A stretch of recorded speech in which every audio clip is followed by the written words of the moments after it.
I really appreciate y'all coming out in the middle of the afternoon. Well, thank you for calling everybody. Rick, thanks for coming up. Capitol, I guess you just wanted to get out of town. Yes, sir. Which is a good thing. We feel good about this race. We're working very, very hard. I am concerned about the American dream, and that's why I'm running. I had a great life, but I'm worried that an intrusive government with runaway spending is going to sap away all of our liberties, and that my children will not be able to know the America that you and I know and love and have had so many unbelievable opportunities in.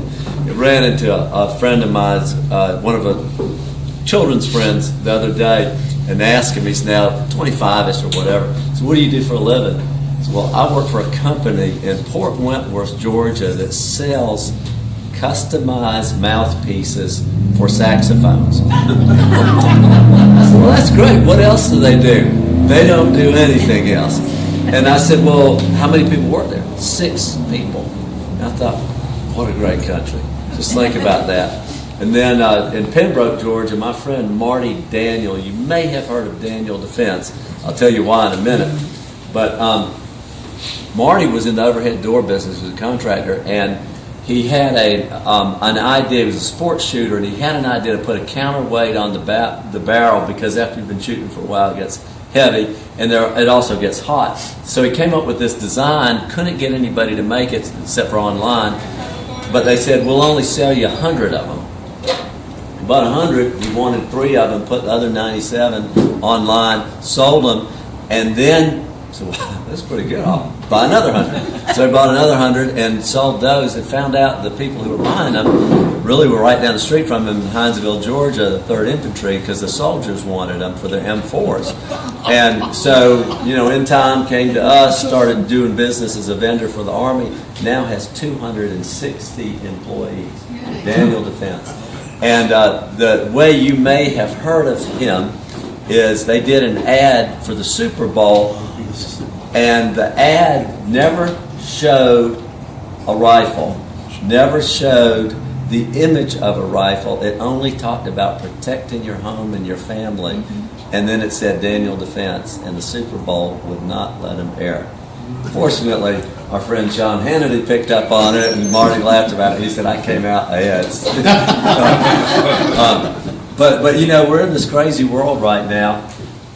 I grew up in Athens, a really, traditional family. My dad was a World War II veteran and from Brooklyn, New York. Wanted to make sure that we as kids knew the value of a dollar, the lessons of hard work, and so we all had chores around the house. We all had allowances. You would dare not leave the room with the light on at the Kingston household. And you would not leave your jacket at a friend's house, because you would be going cold, or you would go back and get that jacket. But that was the kind of way he taught us to treat our own resources. And that's what I have tried to do with my kids. Libby and I have been married 34 years. We have 4 children. It would be better than having 34 children and being married 44 years. But Jim is the youngest. He always points out that it took 3 tries to get to perfection. But on the other hand, he never owned a new suit, because it was all hand-me-down city for the 4th kid. When I've gone to Congress, I can't control everything out there as much as I want to, but one thing I can control is my office budget. And we've cut our expenses, cut our mailing costs, cut our salaries, and we've returned $1.3 million to the taxpayers. No one else can make that claim. It's something that I know I can do. As a committee chairman, representing tons and tons of agriculture, being very pro-agriculture. And by the way, that's a $71 billion industry in Georgia, all of food. We cut ag spending $3.6 billion. And that was not a decrease in the increase, that was a real cut. So I've tried to practice what I preach, and not many people can make the claim that they did push for that kind of spending cut. And it's very difficult. When I was another committee chairman, they were building the Capitol Visitor Center. Have any of y'all seen that monstrosity? It's actually underground, and it's the size of the Capitol, but it's underground. cost was supposed to be about $160 million paid for privately or partially out of private donations. After 9/11, they ran away from the private portion, and the cost got to be $600 million. Well, I took it on Raising Cane in 2005, which you may remember, Republicans were in charge of the House and the Senate and the White House. So what did I get? I got the gavel taken away from me. I know what it's like to fight our own party, and sometimes you have to do that. I've never forgotten who sent me to Washington and what I was sent to do. I believe we need to have another contract. I know you guys can get a little bit divided among yourselves, and we can get very, very divided among ourselves, but I did see that what the contract with America did in terms of unifying the New England, maybe more moderate conservatives with the Western, more libertarian conservatives, and the Southern social and economic conservatives. And there's 6 things I've been talking about on this campaign trail. Strong military. I don't want our soldiers, sailors, or airmen ever fight a fair fight. I want to kill a fly with 5 sledgehammers, not just with 1. I want them to keep you safe and come home safe.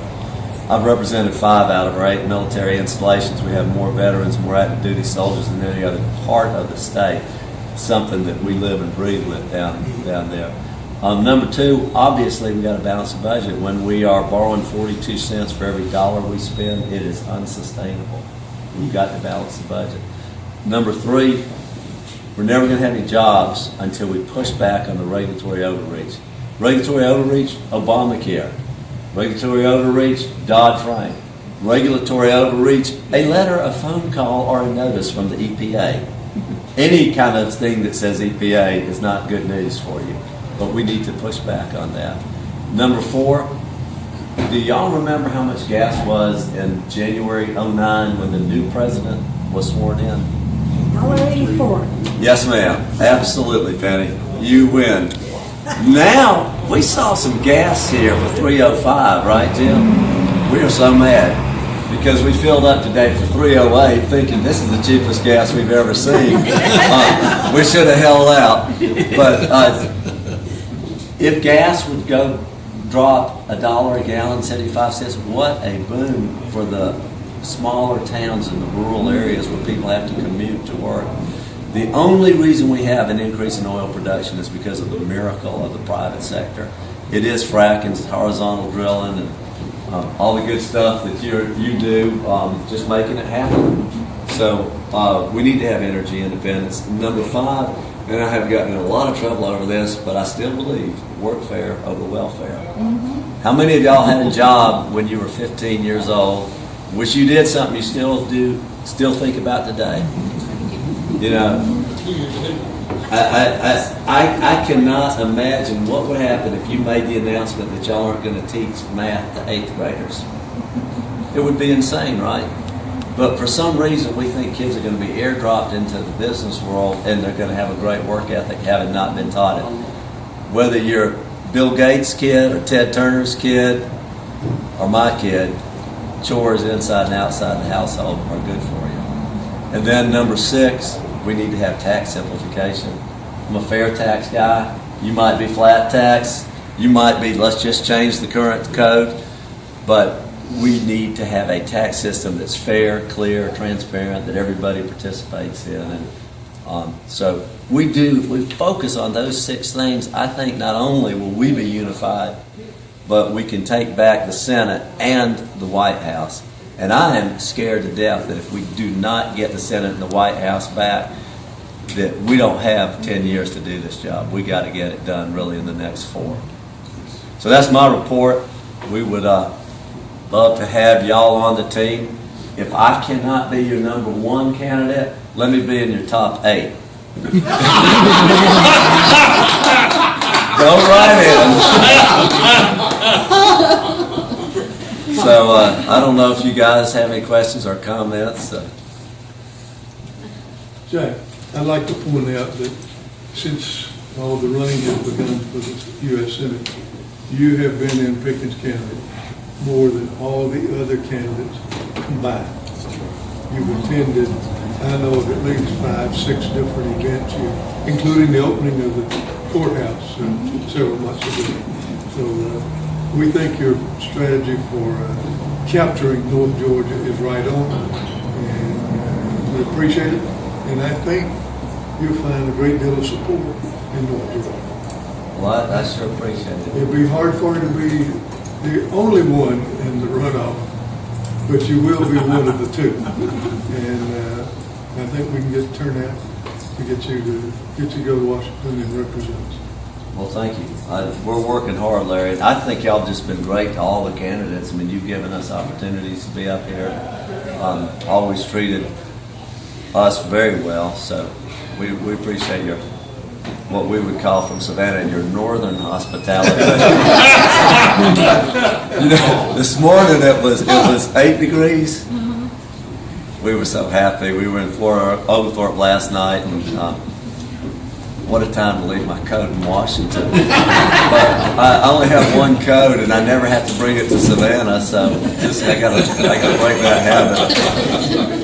Jack, can I ask, your young son, I was asking for a button a while ago, and he gave me his button, a very special button.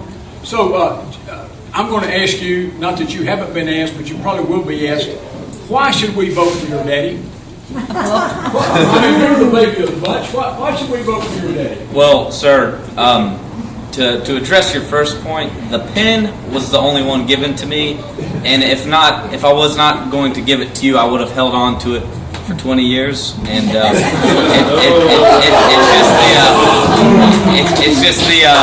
it's just that frugality that was installed in the Kingston household years after years. You know, he taught us how mercy.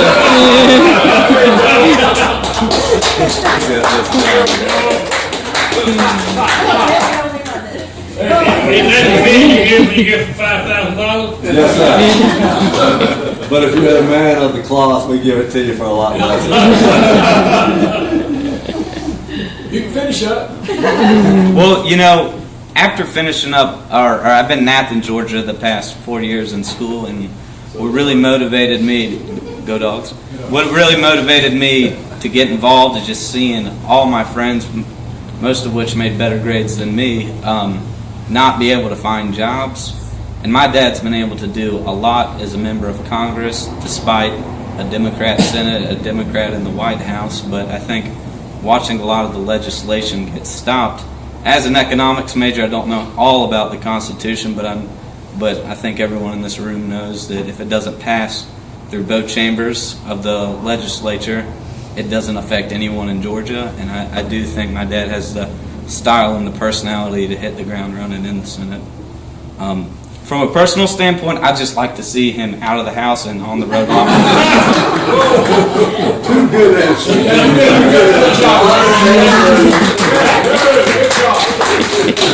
I'm only glad the other 3 children aren't here. I don't know how they would answer that. I just want to know from both of you, since you're obviously younger than some of us in the room, how do we get the young people to really turn this thing around? Because everybody in the media that reports and that a lot of the people in this part of the country listen to are sort of White House control media. And they're hearing the young people are for Obama, the young people are for the Democrats. And, you know, there's a Democrat that's running against for the Senate as well, who is carrying a well-known name in Georgia. And she's young. We need to find out how can we get young people really fired up and involved and hitting the ground and doing that hard work that has to come. Well, we are doing a lot of college Republican outreach. We have been to the Buckhead Young Republicans this week, and Dad has also spoke to the Atlanta Republicans 2 days ago, and those are all groups under 40 years old. We actually won a straw poll at the one Wednesday night. So we're doing a lot of outreach. The college Republican groups at Georgia College and State, Georgia Southern, Armstrong, UGA, Georgia Tech, all at ABAC as well, some of the smaller schools. We are all involved with them. Reached out to all of them, sent them all emails. And you know, not everybody is dying to help out, but it is important that we at least try to reach out. But we can't even get them in Pickens County to look up from their phone. Well, I'm glad you mentioned that. Pick the phone. are major involved in social media. And are you on Facebook? Oh, yeah. We have 110,000 likes, which is more than the government and more than anybody else running. And so we do try to reach them where they are, and I think that's important to Well, do. Pickens County, we started a new Facebook page because we had kind of let things drop, and also a website, refacing the website. And we've had a lot of success, and we're picking up more and more interest, but it's just, high school. We can't even get into the high school unless you have a student who can find a teacher, correct me if I'm wrong, Ms. Perry, to front young Republicans in the school for a club. Then I, as a person with the Republican Party, or Penny with the Tea Party, we can't go in there because we are political. Is that sort of correct? I'd have to refer that to Eddie McDonald. Okay, You know. but this is what I'm talking about. You keep hitting these walls to try to get to the young people. One of the things that I do and have done a heck of a lot is I visit lots of schools and really any level, but I've gone to college campuses a lot and they really don't want a speech, they just want Q&A. And we do a lot of that, and that's been helpful. But in the big picture, we also show to them that 56% of the college grads now are underemployed or unemployed, and it's because of this White House. And when we talk to them about other issues and opportunities, having to go out and buy health care when you're a 25-year-old young healthy person and pay for my health care is basically what they're doing. They need to be outraged, and that's something that we can drive over and over again. Any of y'all have to do Pandora? Yes. Okay, Pandora. If you're doing Facebook, you can do Pandora real easily. But Pandora, you can put in any radio station you want. So you type in Elvis Presley, and it plays you Elvis Presley music, plus other, like maybe Bobby Darin or Righteous Brothers of that time, or you can design your own music, and it's just a matter of plugging in one name, and it's a lot of fun. You can have 100 stations, and so, but every third song there's an advertisement. During our last campaign, we designed an ad. It's a 15-second ad for fun for young people, and the ad says, "The bigger the government, the less personal freedom you have." That's why I'm Jack Kingston. I'm fighting against big government. Didn't really get any feedback on it. We're really disappointed because it was a concept we wanted them to capture. So we changed the ad that said, "Do you know the more national debt we have, the less money we have for college scholarships?" And then it went off. So, I think one of the things that we need to do, whatever the group is, we need to get engaged. We're not going to get it right the first time, but we got to fumble our way through it, and I think that's where we're making a mistake. Get on Pandora. You call me if you're not satisfied, because I'm telling you, you can put in any kind of music you want. First, I'll have to find a young person to give me the right language. They know it, don't they? Yes. Well, there's also Slacker Radio and Groove Shark and these things. Well, I know people will probably give us some. They came in with their dad a minute ago. Do y'all do Spotify? See, I do. You do Spotify. Okay. How do you communicate with your constituents? Right now, Twitter, Facebook, Yeah. and the newspaper. We have here in Jackson, this county, our newspaper is super widely read, and they do a great job. And we have great folks like Mary and Pickens that really put a lot of our stuff out. So it's at least four ways. And we also have Tammy Thompson from Yeah. federalnews.com who God, covers 3 counties Oh, yeah. in this area. So, she's a nice person to get to know. It's very nice.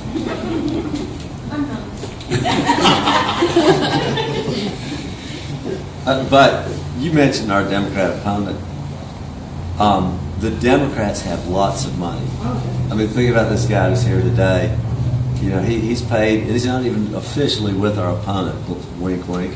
But it's a separate operation, and they follow me around everywhere, and I assume they follow the other candidates around everywhere. But it's not just like if we see something on video, we send it to each other.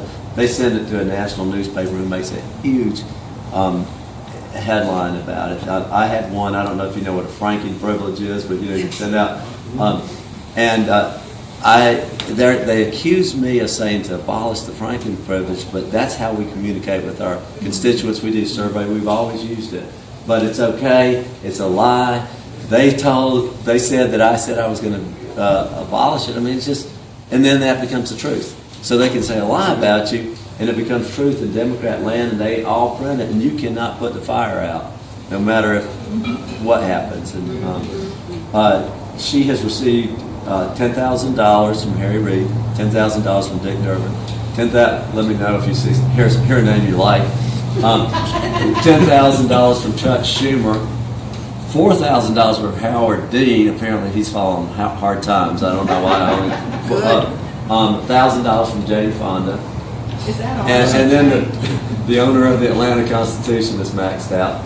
So we're going to have, I mean, this is going to be an uphill battle for whoever our nominee is. Whoever our nominee is, and really, I think even starting now, you can expect us to be attacked over and over again. Jack, she also got $5,000 from Dick Lugar as well. Yes. A Republican. Well, if he sent me money, I might send it back. Good choice. A lot of that was personal friendship with the dad, but the reality is not really a strong Republican anymore anyhow. So Right. it wasn't that much of a stretch to him to give to a liberal. Well, he was also, when he was in Georgia, he was more a moderate Democrat, which you can't even find him. No. We got good bird dogs up here, but they can't even find them. Those are called rhinos. If you guys have not signed up, sign up sheet, we'd love to get your email. And that gets back to something else. We're sort of in the guerrilla warfare part of the program. When it comes to, the national TV, Republicans have to use email to communicate with each other.